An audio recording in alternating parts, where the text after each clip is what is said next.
न मिलत दिलवा घबराए, मिलत नजरिया झुकाए। का हो गइल बा हमके, का हो गइल बा।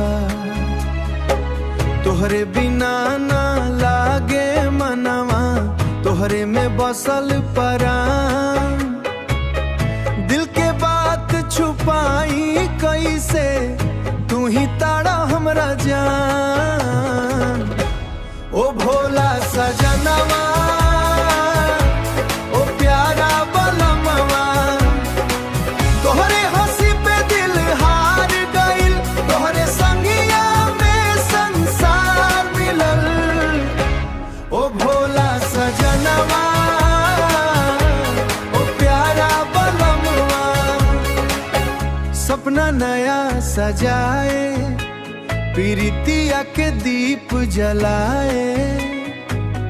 का हो गइल बा हमके, का हो गइल बा। रूठा कभी तो मनाई तोहरा, हंसत बाहर आ जाला।